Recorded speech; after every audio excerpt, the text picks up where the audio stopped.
Hello and welcome to this episode of Cosmic Crow Tarot, where today we're going to be doing a general reading for the fixed water sign of Scorpio.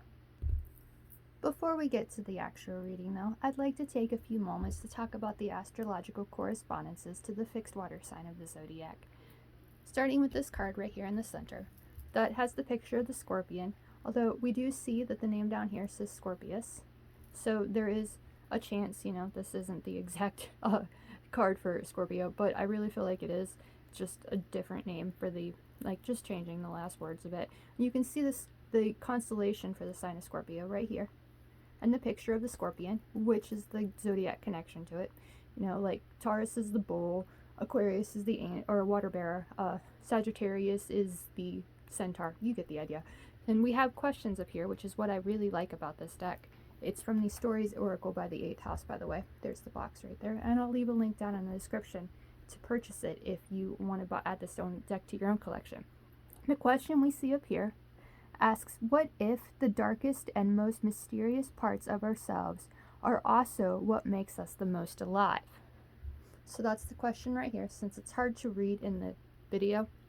And it's just an idea, like a question to ponder and consider, to give you more insight and wisdom, and really ask yourself that question: what the darkest parts of your soul, parts that you don't want to face, what can they do for you? Like, how can they make you feel more alive? What you see here are the cards astrologically connected to Scorpio, and we'll look at each one in a little bit of detail. And I'll go ahead and start with the Knight of Cups up here, which this is from Aleister Crowley and Lady Frida Harris's Thoth Tarot. And it does say the Knight of Cups down here, but it's technically the King of Cups, because when Aleister Crowley made his deck, he wanted the knights to be kings. And I really like that, because I feel like it gives you a new interpretation of this card, whereas when it comes to the kings, they're sitting on their thrones, in the middle of the water, and they have a lot of confidence in themselves, and they really feel in control and leading in their lives. And this king is like that too. You can see like the wings, like he has wings, and the wings are made of the ocean, so it's like these emotions have given him strength and allows him to fly higher. We also have the symbol up here for Cancer, the crab in the cup, which kind of gives us the idea to be kind to ourselves and compassionate with ourselves, and allow those negative feelings to come and be able to overcome them and use them to give us strength. But the Knight energy of this card, which the actual Knight of Cups, is astrologically connected to Pisces, so we'll see him again later. But the energy of the Knight of Cups here kind of reminds us that even when we become that natural leader in our lives, when we really have control and feel like we're kings and queens, there's likely still going to be work to be achieved, and we need to continue to soldier on like a knight does in order to maintain that leadership. So Knight of Cups is astrologically connected to the first two decans of Scorpio, around October 20th, 21st to about November 10th, about November 9th or 10th. The other court card astrologically connected to Scorpio comes at the third decan of Scorpio, and is connected to Sagittarius as well. So we'll meet this woman here again soon, and this is the Knight of Wands from the Disney Villains Tarot. And why I've chosen this card, I kind of have a love-hate relationship with the Knight of Wands. Yes, he's the most passionate soldier of the court. That inner fire can take him far, it makes him lead in life, and really gives him the confidence and that passion to go after what he loves. But there's a flightiness to this knight too. A lot of different passions can make us lose sight of the main goal. And if we're focused on so many different passions at one time, then it's really easy to lose sight of the goal that we had in the first place. So if we really want to succeed in our lives and feel like in control, a natural leader, and letting our emotions lead, like with this Knight of Cups or this King of Cups, then we have to focus only on one goal. So that's kind of the energy of the Knight of Wands, who also relates to Sagittarius, which we will see soon. But that fiery energy that this knight speaks of is important when it comes to letting our emotions lead and really feeling in control in our lives. We have to have that passion in order to succeed, and we have to soldier on in order to achieve our goals, but there's a strong focus on only one at a time in order to succeed at them. We'll get down here on these cards right here next. The 5, 6, and 7 of Cups are the minor arcana connections to the zodiac sign of Scorpio. This is the first decan, this is the second decan, and this is the third decan. Fixed signs, and I've probably mentioned this in the Taurus video and the Leo video too. The fixed signs, since they come in the center of the seasons, also come in the center of the minor arcana. So they're really easy to remember. Just remember the elements related to the signs.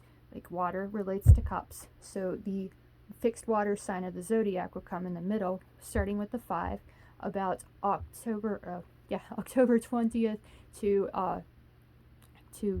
why am I having so much trouble with this? To November 1st. And you can see in this illustration, these two characters are very, very sad about who they've lost. And that's the energy of this 5 of Cups, is focusing on the sadness and focusing on what is lost and not seeing what still remains. You see there's characters here, and I can't really tell if they're zombies or not. I'm going to assume they are, since this is the Zombies Tarot. But they don't realize the danger, because there's definitely a zombie right here that's out there because they're so focused on what has been lost.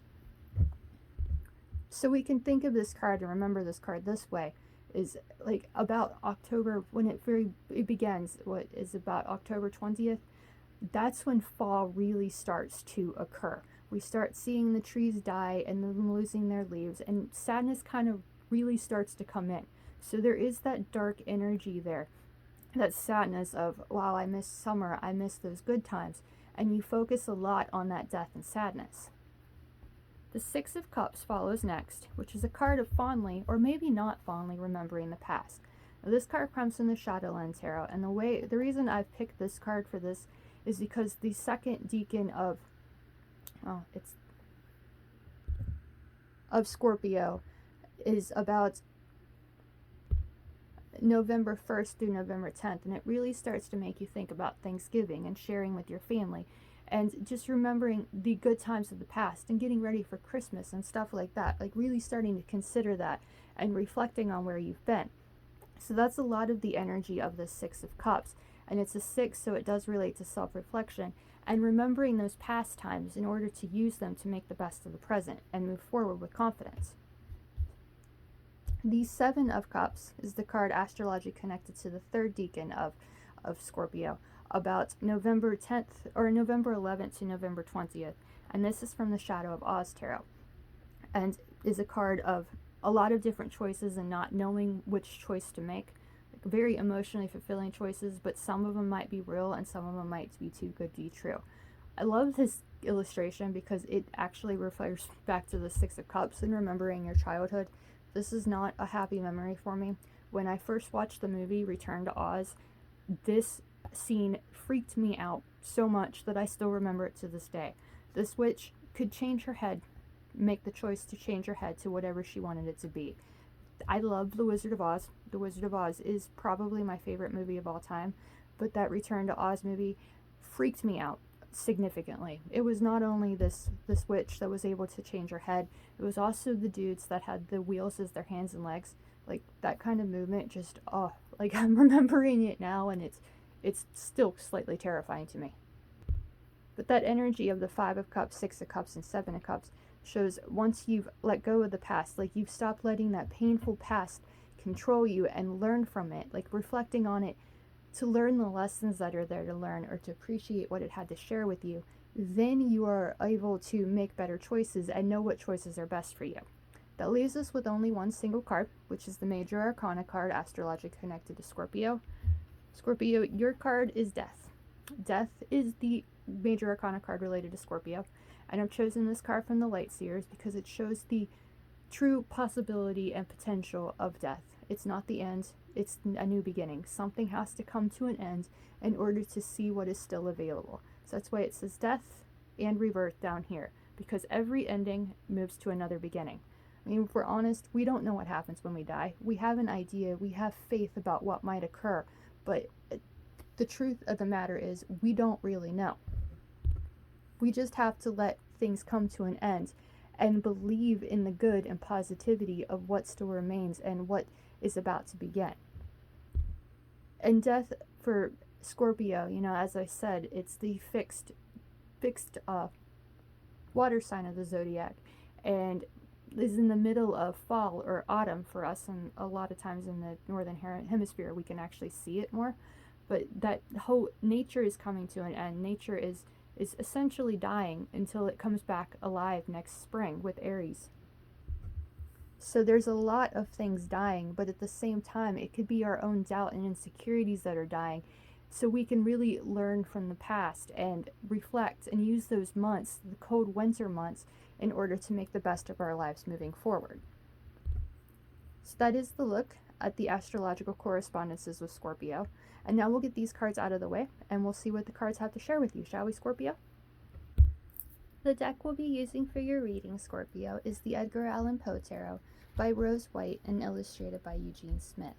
The illustrator behind also the Tarot in Wonderland that I shared with the Gemini reading earlier. The illustrations on his decks are absolutely gorgeous. He's such a talented soul. And this deck is very interesting because it's not only Edgar Allan Poe Tarot, it shares illustrations from every story that he's ever created.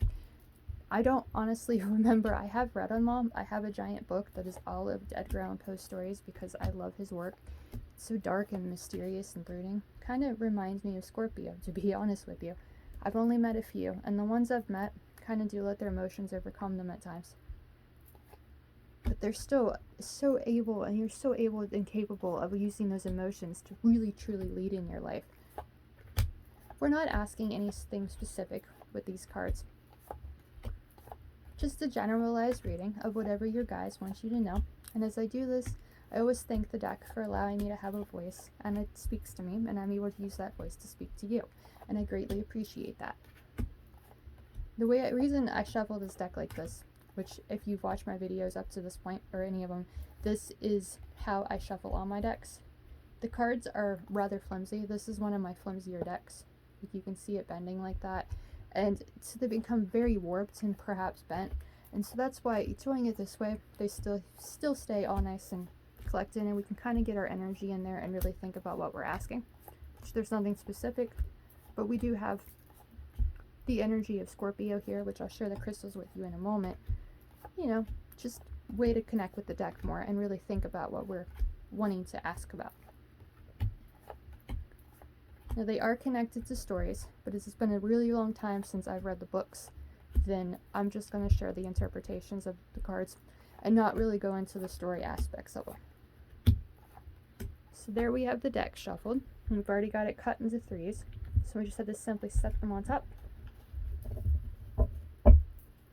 and fan them out as such and pick three at random. There's one. That one's definitely sticking out to me. This guy is too. So we have three there. And the card at the bottom of the deck, which is the Chariot. I'll turn all these over for you. But before we get to them, I'd like to show you the crystals that I have that connect with the Scorpio energy. We have rose quartz, which is my rose quartz skull, Rosie. Malachite, which is a malacat. A labradorite butterfly.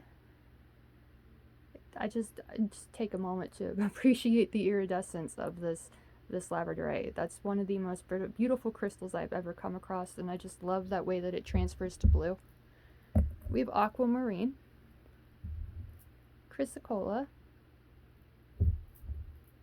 smoky quartz,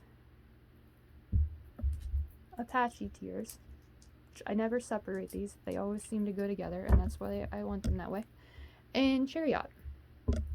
So those are the crystals that I use to connect to Scorpio, but I'm sure there's many more out there, and you feel free to tell me about them if you want in the comments. I'm always wanting to add new crystals in my collection. It's like a kid in a candy store when it comes to going to like a gem and crystal show or a rock shop. I love them. Okay, for your actual reading, we have the Death card, the Ten of Swords, the Five of Wands, and the Chariot. Now, these are in no specific order, and as you can tell from these illustrations, you likely already know, this isn't exactly a positive reading that I'm seeing here. I mean, we already have Death, and we talked a little bit about Death earlier, and this is your personal major arcana card, Scorpio, so it connects to you very well. Death kind of represents something coming to an end in order for something else to begin. So I actually remember the story of this one because it was really fascinating to me. this guy had a wife and he thought she was so beautiful that he forced her to pose for weeks on end and to get this painting of her. But as he did that, she starved and she ended up dying. So he saved and preserved her beauty in this painting, but he lost the real person. So as you're perhaps sad about something coming to an end or the loss of some kind, you might be missing out on something more. So every ending is an opportunity for a new beginning. So death appearing here suggests letting something come to an end in order for something new to begin. It might be easier said than done though, because we also have the Ten of Swords appearing here, which is a card I call the lay down and die card. Because you want to give up, you want to throw in the towel, it doesn't seem like it's worth moving forward, and you might be stuck in the past and your mind working against you and making you want to quit. The Ten of Swords, as it is a member of the Swords, is the completion of the suit of the mind, but the ending of the sequence of the sword suit is rather negative as it is, because we have it starts really with, I feel like more with the Eight of Swords than anything, because that's the card of our minds feeling like we're prisoners in our lives. And that's followed by the Nine of Swords, which is the card of laying awake at night and letting our inner demons control us and keeping us from getting a good night's sleep. So when we reach the Ten of Swords, it's just like your mind has gotten the best of you. This ending that you might be focused on right now is just making you want to quit, throw in the towel, and just give up. That brings us to the Five of Wands, the halfway point between the sequence of the suit of passion and inner fire. And again, this illustration definitely suggests it's just not a happy time. Perhaps this is the underlying reason as to why you want to give up, throw in the towel, and lay down and die, metaphorically, and don't want to move past this ending. So the Five of Wands is a card I always see as a card of immature passions and conflictions. So with the sword suit, it might be your mind that is working against you, but maybe the instigator for that mind working against you is something someone else has done. Like perhaps it's other people's opinions and passions conflicting with your own, and you don't feel like you can move forward with the confidence you need to succeed. Like this illustration shows the little gremlin or demon of some sort. He has all these guys prisoners, they're set on fire. While that might not be the case, like physically or specifically, that might be symbolic to what you're truly feeling right now.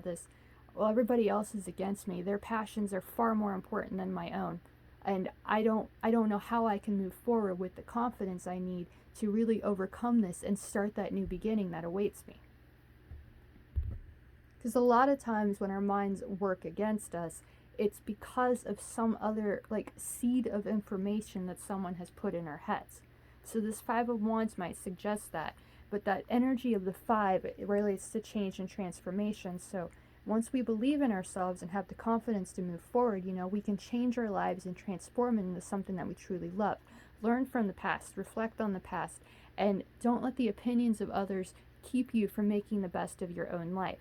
They can fight with you. They can cause you to feel worry and stress about what might come, and even feel like vultures in your life and make you want to give up and just throw in the towel. Go under the covers and not wake up. But then you are likely missing out on so much in your life. That brings us to the bottom of the deck, which shares the Chariot, as you can see right here. And the Chariot goes back to that energy of the Knight / King of Cups that I showed you earlier in the look at the astrological correspondences. That Cancer energy with the Knight of Cups, where he's reaching out to the heavens above and you having compassion and kindness for himself. That's what you need to have if you are to move forward, and to let those inner voices of doubt, those other voices of others, let those feelings die and really take control of your life. Grab those reins and steering wheel and just drive yourself to the success that you seek. Death and the Ten of Swords, they do represent endings, but both of these cards show new beginnings as well, when you are able to release the past and move forward, learning from it and not letting it overwhelm you. So if you have this passion, and even if it's anger right now from somebody doing you wrong or other people's opinions causing you stress in your life, you can transform those feelings into positive ones. If nothing else, just prove people wrong. use the strength and the knowledge that you have within to really take control of your life, like suggested with this Chariot here, and drive yourself to better times. Our minds, as well as our emotions, like I've mentioned, can make us or break us. But as you are the fixed water sign of the zodiac, Scorpio, I feel like you have more control over your emotions than perhaps any other sign of the zodiac. That's really what gives you your power and lets you lead in life. So don't let the negative emotions suggested with the Death card and the Ten of Swords control your mind and make you feel like you aren't adequate enough to go after your dreams. Take that passion, that enthusiasm, that excitement, and let it be the reason that you go after your dreams. You really take control of your life, get behind the wheel, and drive yourself to happier, better times. The Chariot is labeled 7 of the major arcana, which is a very magical number. It's a number of overcoming obstacles, and follows or precedes the 8, which is the number of success and wealth. So when you really have the confidence to go after your dreams, leave whatever is filling you with doubt or sadness and making you want to give up. Let those feelings die and change your life, transform into something better. And don't let the opinions and doubt that you might have from others and from yourself as well keep you from achieving your goals. Take control of your life, get behind the wheel, and drive yourself to the life that you truly want to live. This is just a generalized reading, so it may resonate with you, it may not, Scorpio. If you want a little bit more and you enjoyed this, please feel free to comment on this video or send me a message on either of my socials, or book a reading straight from my website, and we can go a little bit more in depth with this, or I can do a completely different personalized reading just for you if that's something you are interested in. I will leave a link down in the description where you can purchase this deck and every deck that I've shared in this video if that's something you're interested in as well. I do want to thank you very much for watching. I hope you've enjoyed this and it gives you the empowerment, insight, and inspiration you need to really let that doubt die and stand up, walk away from the pain, and really take control, take reins in your life, and drive yourself to what you want your life to be. Thank you so much for watching, and I'll see you again soon.